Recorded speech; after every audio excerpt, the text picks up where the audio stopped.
Hey everybody, and welcome back to Lindsay's Little Library. So I have a bit of a book haul to share with you. It's not too bad, but I've been acquiring some books lately, not gonna lie. And there's more coming, so there will be more book hauls. So we're just gonna go with these for now because, yeah, I don't want to get too long. So the first book I've picked up recently is Sarah J. Maas's new one, Crescent City. I picked this up right about the beginning of the stay-at-home order that was issued in Wisconsin, so middle of March-ish. All intentions of picking up right away, and I have yet to. It's just so big. But this is an urban fantasy, which is a little bit different than what she's written before, where it was YA fantasy. This is an adult urban fantasy. And it has angels and demons, and I'm sure a whole mess of other surprises that Sarah has for us. And I'm excited to get to it. She has written A Court of Thorns and Roses as well as Throne of Glass, both series of which I absolutely adore. So I'm sure I'm gonna love this one. This is the first book, I think, in a trilogy.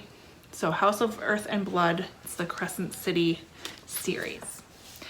So, end papers are gorgeous, and it has a map. Love it. All right, next book I picked up, a couple of them just from Walmart because it's probably one of those days and I just felt like shopping. Not really. I went there to pick up some essentials, don't worry, and yeah, these just happened to be in an aisle that I had to walk by, and maybe they fell into my cart as well, and that's okay. I'm not sad about it. First one is A Good Girl's Guide to Murder by Holly Jackson. This is actually our book club pick for June, I think, because our book club does pick a couple months ahead. So this is for June. I've heard it's fantastic. Let's see what it's about. We've re-examined a closed case that happened in her town. I guess this was 5 years earlier, where Andy Bell was murdered by her boyfriend Sal, and then Sal killed himself. Pip knew Sal pretty well and just can't see him as a killer or as something that he would do. So she's gonna look into this as kind of her final project. And she starts finding some secrets and some stuff, and it's going to be fantastic. So there's that one. The other one I happened to grab from Walmart when I was there is The Honey Don't List by Christina Lauren. I tend to like to gravitate towards these books, especially after I've read something heavy. Christina Lauren books tend to, not that they're all that light and fluffy, but they're just, I guess in my mind, I consider it a fairly easy read. All right, so this sounds super, super fun. This follows a few main characters. We have Carrie Duncan, who's working for a home remodeling and design team, Melissa and Rusty Tripp. She's worked with them for a decade. They are on the verge of superstardom right now. The only bad thing is they cannot stand each other at the moment. So then we insert James McCann, who was originally hired as a structural engineer, but not quite what he thought it was going to be, and he's basically been told, you need to go on this bus tour with the Tripps, which this couple, and it is your job and Casey's job to keep them together until the bus tour is over. Make it look perfect and wonderful and fantastic. Not quite the job either of them signed up for, but neither one of them is willing to quit, and so they just need to get this couple to figure it out for a little bit longer, and I'm sure other things heat up in there as well. So that's The Honey Don't List. The next one I picked up, I'm not even sure where I saw this from or how I got this suggested to me, but it just felt perfect for in this situation. The name of it is Campaign Widows. It's by Amy Agresti, and it's an awesome cover. But this basically follows the wives of political figures. So we have, let's see, there is an upcoming presidential election. So we have someone who is running for president. We have, I want to say there's some senators or something in here, but basically follows the wives of these political figures. My husband does serve on the council in the city that we live in. So it was just we just ended the latest campaign. And there are times where this was a little bit stranger because there weren't as many events, but before when we've had to do this, there were times where it was like we would be passing in the wind because either he was off doing something or whatever. So I get that. Like, I get this. I think I said something to him like, I can't wait for the campaign to be over so you can be back with us again, or whatever it might have been. But he did get reelected, so we're all good to go. But I thought that this was just one of those appropriate books for where we are right now in life, you know? The next book that I have, I'm super, super excited for, is the Happy Ever After playlist by Abby Jimenez. This is kind of the follow-up book, not necessarily sequel, companion novel, I don't know what you want to call it, to The Friend Zone, which I read not that long ago. Super sweet. I read that book in like 3 days. It just blew me away. I really, really enjoyed it. And this kind of takes one of the characters from that story and plays on it. So I can't tell you exactly what it's about, but it's going to be fantastic.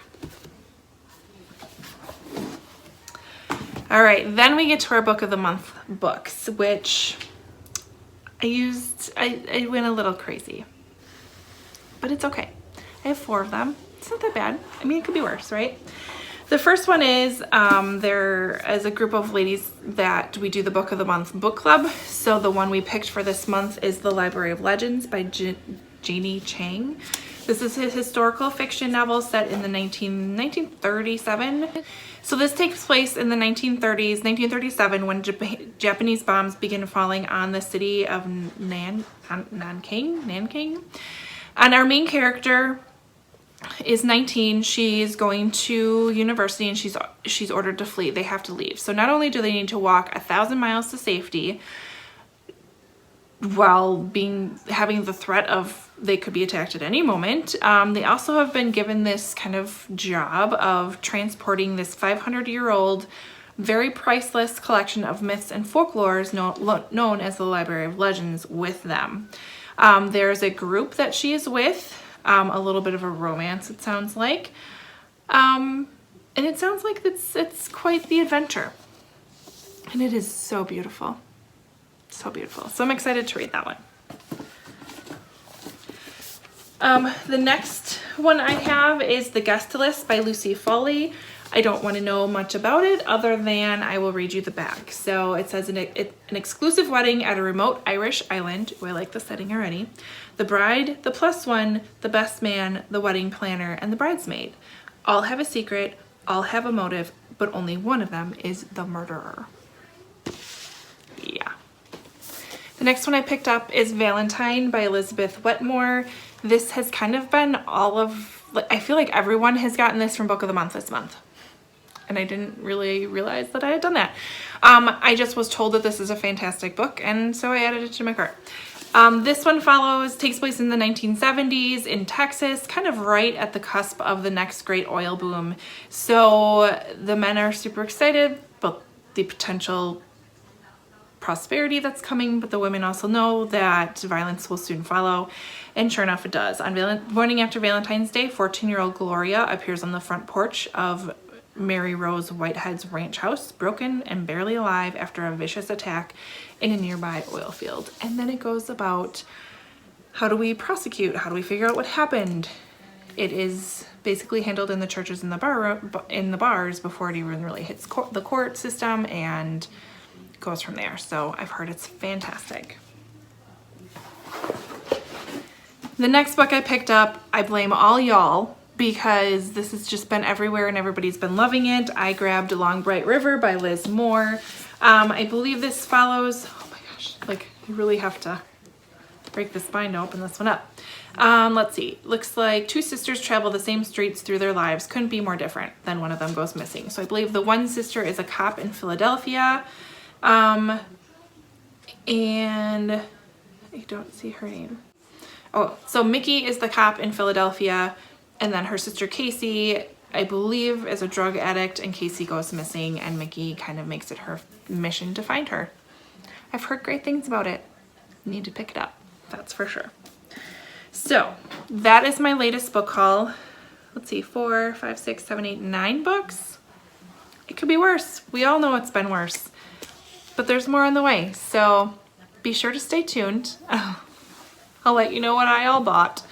But that's what I have so far. I have been reading quite a bit this week, so I've just been really enjoying it. I did find out I will be working from home through the end of May, and I do find that I find a little bit more time to sit down and read now that I don't have that hour commute. But without my hour commute every day, I don't get as much audiobook time. So there's gives and takes, but I'm still reading and I'm still loving it. So let me know if you've bought any books lately, just because what else are you gonna do? Comment below. Otherwise, like and subscribe, and I'll see you next time. Bye.